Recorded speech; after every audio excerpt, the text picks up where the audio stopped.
नमस्कार, मैं हूं विकास शर्मा और आप देख रहे हैं स्पीक नेशन। बिहार विधानसभा चुनाव 2025 समाप्त हो चुका है। बिहार की जनता ने स्पष्ट बहुमत देते हुए एनडीए को सत्ता की कमान फिर से दे दी है। 243 सीटों में से 202 सीट एनडीए के खाते में आई और बहुमत हासिल करते हुए एनडीए ने फिर से एक बार सत्ता की कमान संभाल ली। तो वहीं दूसरी तरफ विपक्ष 33 सीटों के आसपास ही सिमट कर रह गया है। ऐसे में एक तरफ विपक्ष है जिस पर कई सारे प्रश्न चिन्ह खड़े होते हैं, तो एक तरफ एनडीए है जिसने फिर से एक बार सत्ता तो जीत ली है, जिसमें कई सारे फैक्टर भी निकल करके अब सामने आने लगे हैं। यूं तो यह चुनाव सिर्फ एक राज्य का था, बिहार विधानसभा चुनाव, लेकिन इसका असर क्या रहेगा, इसका असर आने वाले चुनावों में क्या पड़ेगा, आज इसके बारे में बात करेंगे। आखिर विधानसभा चुनाव का ये फैक्टर क्या आने वाले चुनावों पर भी इसका काफी ज्यादा असर पड़ने वाला है? क्या केंद्र में बैठी सरकार पर भी इसका असर पड़ेगा? क्योंकि बिहार के अंदर इस बार जो परफॉर्मेंस रही है बीजेपी की, वो बड़े भाई के तौर पर आई है, क्योंकि 89 सीटें बीजेपी ने जीती है, तो वही जेडीयू ने 85 सीटें जीती हैं। यानी जिस को लेकर के बार बार अमित शाह जी अलग अलग चैनल्स में कह रहे थे कि 160 सीटें जीतेगी एनडीए, वहीं पर उनकी एक्सपेक्टेशन को भी तोड़ते हुए वो 202 सीट जीत चुके हैं। तो ये कहीं ना कहीं करिश्मा मानिए या फिर जनता का आशीर्वाद, एनडीए के लिए तो बहुत ही अलग और जादुई करिश्मा है। जितनी उम्मीदें करी भी नहीं थी, उस उम्मीदों से भी ज्यादा उन्हें वो सीटें मिल चुकी हैं। तो एक तरफ विपक्ष है जिस पर अब काफी गंभीर सवाल भी खड़े हो रहे हैं, जहां बार बार विपक्ष ये कह रहा था कि जनता सत्ता परिवर्तन अब चाहती है और इस बार आरजेडी की सरकार सत्ता में आने वाली है। तो जनता ने अपना फैसला सुना दिया है और एनडीए की सरकार फिर से आ गई है। यहां पर अगर एक और खास बात करें तो सबसे जरूरी इस समय हम वो फैक्टर नहीं भूल सकते हैं कि बिहार एक ऐसा राज्य था इस बार जिसने अपना अपने सभी रिकॉर्ड तोड़ दिए बिहार ने। यानी इतनी संख्या में और इतनी बेधड़क वोटिंग हुई है बिहार के अंदर कि सभी के सभी हैरान थे। इस कितनी ज्यादा वोटिंग को लेकर के कई बार कई नेताओं ने इस चीज को लेकर के कहा भी, कितनी वोटिंग इसलिए हो रही है क्योंकि सत्ता परिवर्तन चाहती है ना जनता। लेकिन जब यानी कल 14 नवंबर को जब नतीजे सामने आए तो सबको हैरान करके रख दिया उन नतीजों ने। अब सवाल तो ये भी आ रहा है कि इतनी ज्यादा वोटिंग जो आई थी, एनडीए को दोबारा से सत्ता में लाने के लिए इतनी वोटिंग कर रही थी पब्लिक, और अगर ऐसा है तो ये और भी ज्यादा इस पूरे चुनाव को और भी ज्यादा इंटरेस्टिंग बना देता है। आज इस पूरे चुनाव का विश्लेषण आपके सामने हम करेंगे। विश्लेषण नंबर 1, आखिर क्या फर्क पड़ेगा बिहार विधानसभा चुनाव के बाद, क्योंकि आगे और भी चुनाव आने वाले हैं। उत्तर प्रदेश का चुनाव होगा, बंगाल का चुनाव होगा, तो इसका क्या असर पड़ने वाला है। एम और वाई फैक्टर की भी बात करेंगे, क्योंकि एम और वाई फैक्टर काफी ज्यादा दिलचस्प रहा इस पूरे चुनाव में। उस 10,000 रुपए की भी बात करेंगे, जिस 10,000 रुपए को लेकर के कई सारे सवाल उठाए गए और कई राजनीतिक चुनावी विशेषज्ञों ने यह भी माना कि कहीं ना कहीं 10,000 का ये जो फैक्टर है, 10,000 रुपए जो महिलाओं को बांटे गए हैं, उसकी वजह से एनडीए सत्ता में आई है। डेवलपमेंट की बात करेंगे कि क्या डेवलपमेंट की वजह से सत्ता में सरकार आई है। खैर कुछ भी हो, लेकिन जनता ने तो अपना फैसला सुना दिया है और एनडीए फिर से सत्ता में आ चुकी है बिहार के अंदर। लेकिन सत्ता में कौन सी सरकार आई इसकी बात हम नहीं करेंगे अब बात, क्योंकि कल तो निकल चुका है। अब बात करेंगे दिलचस्प उन प्रेस कॉन्फ्रेंस की जो आने वाले दिनों में आपको दिख सकती हैं, ऐसे बयानबाजियों की जो आने वाले दिनों में आपको दिख सकती हैं, और ऐसे फैक्टर्स की जो आने वाले चुनाव में आपको दिख सकते हैं।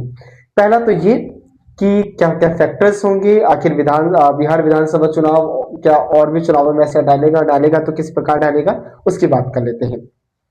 10,000 रुपए जो बांटे गए थे, तो कहीं ना कहीं महिलाओं ने बहुत ही बढ़ चढ़ करके चुनाव में हिस्सा लिया और बीजेपी को वोट भी दिया है। तो ऐसे में बहुत ज्यादा चांस है कि एक तरफ ममता जी जो है, ममता जी अपने चुनाव में फ्री वीज की लड़ी लगा देंगी, कहीं ना कहीं वो भी 10,000 रुपए कहीं ना कहीं हो सकता है बंटवाना शुरू करे चुनाव आते आते ही बंगाल के अंदर।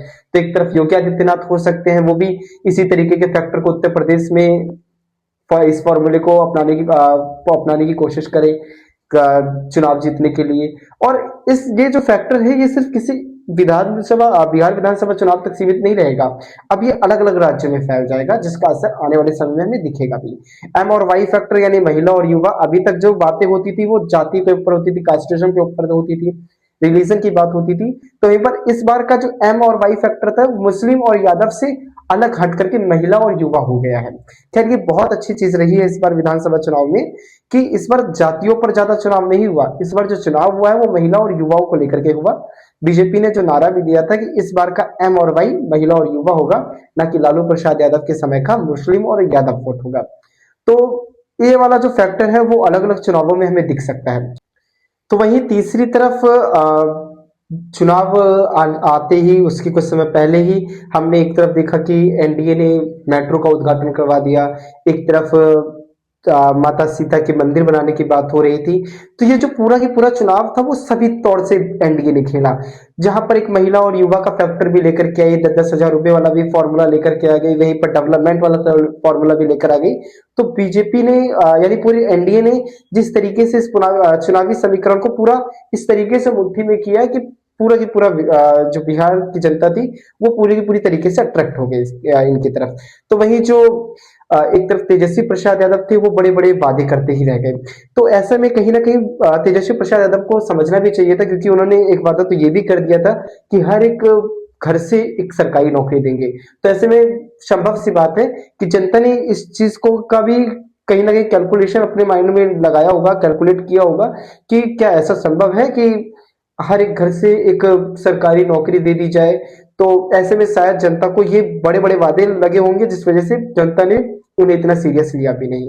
एक तरफ 55 साल के राहुल गांधी, 33 साल के तेजस्वी प्रसाद यादव जो कि खुद को युवा बता रहे थे, चिल्ड्रन डे पर यानी 14 नवंबर को ही बिहार की जनता ने बता दिया भैया साहब, राजनीति कोई बच्चों का खेल नहीं है। वहीं पर जो मोदी जी हैं 84 इयर्स के, नीतीश जी 85 इयर्स के मोदी जी, उनको बिहार की जनता ने एक बार फिर से मौका दिया और एक बार फिर से भरोसा जताया। तो वो भी एक अलग कहानी रही। लेकिन इस सबके अंदर एक दिलचस्प चीज आने वाली है, जिसका आपको और हमें बेसब्री से इंतजार है। वो है नेताओं की बयानबाजियां। क्योंकि आप और हम सभी जानते हैं अच्छे तरीके से कि आजकल जब भी कोई नेता हारता है तो वो क्या करता है। एक समय था जब कोई भी पार्टियां देश के अंदर हारती थी तो वो उस समय पर ये पूरी तरीके से खुलकर अपनाती थी कि कहीं ना कहीं उनकी चुनावी स्ट्रेटेजी में गलती हुई है, जिस वजह से वो चुनाव हारे हैं। वो पूरी तरीके से ग्राउंड पर पब्लिक के साथ अपना कनेक्शन नहीं बना पाए, जनता के साथ अपना कनेक्शन नहीं बना पाए, जिसकी वजह से वो हार गए। तो कहीं ना कहीं वो ये भी मानते थे कि कहीं ना कहीं उनके पुराने कार्यकाल में उन्होंने कुछ ऐसी गलतियां शायद करी, जिस वजह से जनता ने इस बार उन्हें मौका नहीं दिया। लेकिन आज के युग में चुनावी राजनीति पूरी तरीके से बदल चुकी है। आज जब भी कोई पार्टी हारती है तो वो कभी स्वीकार ही नहीं करती कि उन्होंने कोई गलती करी होगी। वो सीधा ये कहते हैं अगर जीत गए तो जनता का साथ था, और अगर हार गए तो ईवीएम ने धोखा दे दिया। तो ऐसे में कई सारे सवाल ये भी उठते हैं, क्या इस बार भी विपक्ष जो है क्या ईवीएम पर दोष मढ़ेगा? और अगर हाँ तो एक बार हम इन सभी राजनीतिक पार्टियों को याद दिलाना चाहते हैं कि 45 दिन का अभी आपके पास समय है। क्योंकि आप सभी को भी मैं बता देना चाहता हूं कि राजनीतिक जब भी कोई चुनाव होता है तो 45 दिन तक किसी भी उम्मीदवार को ये राइट दिया जाता है कि अगर उन्हें लगता है कि चुनावों में गड़बड़ी हुई है तो वो ईवीएम की चेकिंग करवा सकता है। सीसीटीवी कैमरास रिकॉर्ड होते हैं और ईवीएम मशीन जो होती है वो अवेलेबल्स होती है। तो ऐसे में जो इलेक्शन कमीशन है वो पूरे के पूरे राइट्स उन्हें भी देता है, कॉन्स्टिट्यूशन भी उन्हें पूरे राइट्स देता है। तो ऐसे में अगर चाहे तो कोई भी पार्टियां जाकर के चेक करवा सकती है, लेकिन ये ऐसा करेंगे नहीं। जानते हैं क्यों? जरा कुछ कदम पीछे जाकर के देखते हैं। 2017 में इलेक्शन कमीशन ऑफ इंडिया ने देश की सभी बड़ी पार्टियों को ये खुलकर चैलेंज दिया था कि अगर आपको लगता है कि ईवीएम को हैक किया जा सकता है तो आइए हमसे ईवीएम मशीन लेकर के चले जाइए और इसे हैक करके दिखाइए। जानते हैं उसमें किन पार्टियों ने भाग लिया था? आपको जानकर के हैरानी होगी। कांग्रेस, समाजवादी पार्टी, तृणमूल कांग्रेस, आम आदमी पार्टी, सभी पार्टियों में से किसी भी बड़ी पार्टी ने इसमें भाग नहीं लिया। एनसीपी थी जिसने भाग लिया भी, आखिर में वो भी हार मान गई। उसने भी स्वीकार किया कि ईवीएम को हैक नहीं किया जा सकता। ऐसे में सवाल ये उठता है कि जब ईवीएम यानी इलेक्शन कमीशन ऑफ इंडिया ने आपको खुल करके चैलेंज किया था तो आपको स्वीकार करना चाहिए था। और अगर चलो ठीक है, तब आप अगर स्वीकार नहीं कर पाए तो अभी आपके पास 45 दिन का समय है, 45 दिन की वो प्रक्रिया है, 45 दिनों के अंदर आप सुप्रीम कोर्ट में अपनी केस फाइल कर सकते हैं कि हमें चेकिंग करवानी है। लेकिन नहीं, आप नहीं करवाएंगे, क्योंकि आपको हार स्वीकार नहीं करनी, आपको हार मर देनी है ईवीएम के ऊपर। ऐसे में कई सारे सवाल पैदा होते हैं। तो मेरे जहन में भी कई बार सवाल आता है कि वैलिड पेपर को हटा करके ईवीएम लाने वाली कांग्रेस ही तो थी, तो फिर ईवीएम हैक हो सकता है ऐसा कांग्रेस कैसे बोल सकती है? यानी इतने सालों तक अगर कांग्रेस जीतती रही है तो क्या ईवीएम हैक करके जीती है? ऐसा मैंने इसलिए कहा क्योंकि कहीं ना कहीं कांग्रेस से ही तो कहना चाहती है कि ईवीएम भाई हैक हो सकती है। और अगर ईवीएम हैक हो सकती है तो साहब कहीं ना कहीं मैं भी ये चीज तो सोचता हूं कि अगर ईवीएम को इतनी आसानी से हैक किया जा सकता है तो क्या इतने सालों तक कांग्रेस हैक करके लोकसभा चुनाव जीत रही थी? और फिर सवाल ऐसे में भी आता है, ऐसे ये भी उठता है कि क्या 2014 में कांग्रेस ईवीएम को हैक करना भूल गई थी, जिसका फायदा बीजेपी ने उठा लिया और तब से बीजेपी सत्ता से नहीं उठ रही, सत्ता को पकड़ कर बैठी हुई है। क्योंकि अगर ईवीएम हैक हो सकता है तो सवाल तो कांग्रेस से भी उठता है, राहुल गांधी जी के ऊपर भी उठता है कि फिर देश की जनता के साथ ऐसा मजाक क्यों? आखिर जो मशीन इतनी इजीली हैक करी जा सकती है, आपने उस मशीन को इलेक्शन कमीशन ऑफ इंडिया में दिया और वैलिड पेपर को हटाया और इलेक्शन कमीशन से कहा कि नहीं आप ईवीएम का यूज करिए और मजाक उड़ने दिया। ऐसा क्यों किया आप? और अगर नहीं हैक हो सकती है तो देश की जनता की संवेदनाओं के साथ आखिर क्यों खेला जा रहा है? आखिर ये पार्टियां क्यों स्वीकार नहीं करती कि जब ग्राउंड पर ये हारती हैं तो ईवीएम इन्हें नहीं हराता, जनता इन्हें हराती है। अगर बीजेपी कहीं हारती है तो बीजेपी को ईवीएम हराएगा या नहीं हराएगा ये ईवीएम के ऊपर खुद नहीं रहता भैया, ये जनता के ऊपर रहता है। जनता बीजेपी को सबक सिखाएगी, उसी तरीके से विपक्ष पार्टियों को भी जनता ही सिखाएगी कि ईवीएम जीता है, जनता जीती है। जनता अगर जीती है तो 400 के पार जाने वाली बीजेपी वहीं पर बैठी हुई है, यानी जो 400 के पार कह रही थी हम चले जाएंगे, वो बहुमत हासिल नहीं कर पाए लोकसभा में। तो आखिर में दोस्तों बात कुछ ऐसी है कि चुनावों में कभी भी हैक नहीं होता ईवीएम, चुनावों में हमेशा हैक होती है जनता। तभी तो 160 की उम्मीद लगाने वाली एनडीए बिहार के अंदर 202 टच कर लेती है।